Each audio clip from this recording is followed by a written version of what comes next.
कैसा भी हो जाए के देता हूं, मैं लिख के देता हूं स्टाम्प पेपर पे, मैं लिख के देता हूं। पेपर चाहे कैसा भी हो जाए, कैसा भी हो जाए, मिनिमम 20 से 25 क्वेश्चन डायरेक्ट फॉर्मूला बेस्ड होगा।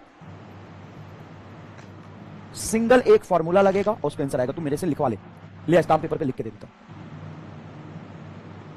स्टाम्प पेपर पे मैं लिख के दे देता हूं कि चाहे पेपर कुछ भी हो जाए, मिनिमम 20 से 25 क्वेश्चन डायरेक्ट फॉर्मूला बेस्ड आएगा। कारण बताता हूं, जेईई मेन का पेपर देख लेना, 30 में से मैं तुम्हें दिखा दूंगा हर सेशन का, हर साल के जेईई मेन का पेपर 30 में से 20 से 15 से 20 सवाल, मतलब 70% सवाल, 50 से 70% सवाल, 15 से 20 सवाल डायरेक्टली फॉर्मूला बेस्ड होता है जेईई मेन। और तुम नीट का पेपर दे रहे हो और ऑफिशियली नीट में बेटा, नीट में मैथ नहीं है, ऑफिशियली मैथ नहीं है। मैथ की जगह पे क्या है? बायो यो। अब जब बायो यो है, आपने मैथ नहीं पढ़ा, तो आपको हम एक्सक्लूड कर दे कि मैथमेटिकल बहुत लेंथी सवाल आपसे नहीं पूछेगा। बहुत सिंपल सा फंडामेंटल सा लॉजिक है। आपने कोई डिफरेंशिएशन पे पीएचडी थोड़ी ना किया है, मैथ वाले डिफरेंशिएशन पे पूरा किताब सॉल्व करते हैं, इंटीग्रेशन करते हैं, उनको बायोलॉजी नहीं पढ़ना। बायोलॉजी की कॉम्प्लेक्सिटी, बायोलॉजी इतना टफ सब्जेक्ट, इतना हार्ड सब्जेक्ट, इतना मतलब भाई आसान थोड़ी ना जेनेटिक्स और ये बॉडी पार्ट्स और इसका मैकेनिज्म समझना। तो आप बायोलॉजी पढ़ रहे हो मैथ की जगह पे, मतलब आप बायो यो हो। आपने बहुत लेंथी मैथमेटिक्स नहीं पढ़ी है, तो जो भी फिजिक्स में सवाल आएगा उसमें इस बात का ध्यान रखा जाएगा कि आप बायोलॉजी नहीं पढ़े, सॉरी मैथ नहीं पढ़े। मैथ नहीं पढ़े तो मैथमेटिकल लेंथी सवाल आपसे नहीं पूछेगा, कंसेप्चुअल सवाल पूछेगा। तो चाहे आज तक का मतलब आज जब से नीट हो रहा है तब से लेकर के अभी तक का, अगर सबसे मुश्किल पेपर बनाते, सबसे मुश्किल भाई साहब ऐसा पेपर बनाया जैसा आज तक पेपर नहीं आता फिजिक्स का, सबसे टफ फिजिक्स बनाया, सबसे टफ फिजिक्स बनाया भाई साहब, आज तक इतिहास में सबसे मुश्किल सवाल आया, तो 20 से 20 सवाल डायरेक्ट फॉर्मूला बेस्ड होगा। ला मैं लिख के देता हूं और डायरेक्ट नोट से आएगा, ये भी मैं लिख के देता हूं, पढ़ाना छोड़ दूंगा। तू मानता ना कि 2016 का पेपर सबसे मुश्किल था, उसमें से 30 सवाल डायरेक्ट फॉर्मूला बेस्ड है। आज तू जाके देख ले, वेरीफाई कर ले, फिर मेरे पास आ जाना। हाँ 2016 का पेपर ना, जाके देख ले, 30 सवाल डायरेक्टली फॉर्मूला बेस्ड है, जाके देख ले, वेरीफाई कर ले, 30 सवाल डायरेक्टली फॉर्मूला बेस्ड है। और मैं कह रहा हूं उससे भी बहुत मुश्किल पेपर आया।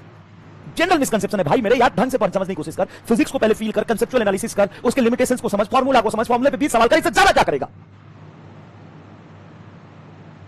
मतलब सबसे पहले तुम्हें किसकी तैयारी करनी है? सर इसकी तैयारी करनी है कि डायरेक्टली एक single formula, direct theory, direct formula पे 20 से 25 सवाल आएंगे। समझ गया?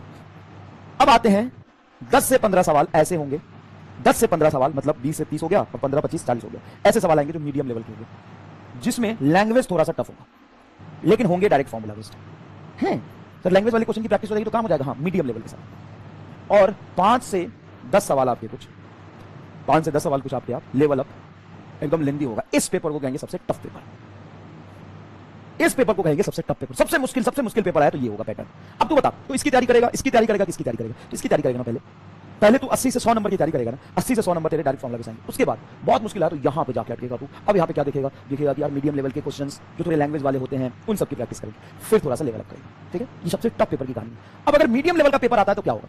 अगर मीडियम लेवल की पेपर आता है तो मीडियम लेवल में 30 से 35 सवाल डायरेक्ट फॉर्मूले पे होंगे, एकदम ईजी डायरेक्ट फॉर्मूले पे होगा। और 5 से 10 सवाल तेरा क्या होगा? Medium level. 1 से 2 सवाल टफ होगा अगर मीडियम लेवल का पेपर आता है। अगर तू 30 से 35 सवाल कर लिया तो तेरे आ गया ना भाई 140 नंबर के आसपास।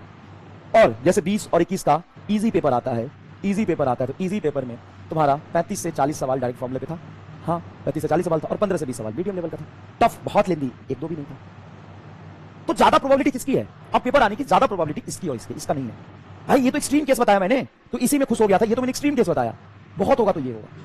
अगर बहुत सालों का 10 साल 20 साल 25 साल से सबसे मुश्किल पेपर बनाएगा तो ये होगा। उसमें भी 25 क्वेश्चन डायरेक्टली फॉर्मूला बेस्ड होगा। हाँ ऐसे थोड़ी ना होता है कि 50 के 50 क्वेश्चन लेंदी बना देंगे पेपर टफ का। पेपर टफ का मतलब क्या है? पेपर टफ का मतलब है 25 question directly formula based, 15 question से 20 क्वेश्चन एवरेज और 5-10 मुश्किल। ये होता है सबसे मुश्किल सवाल। बात तो सही है।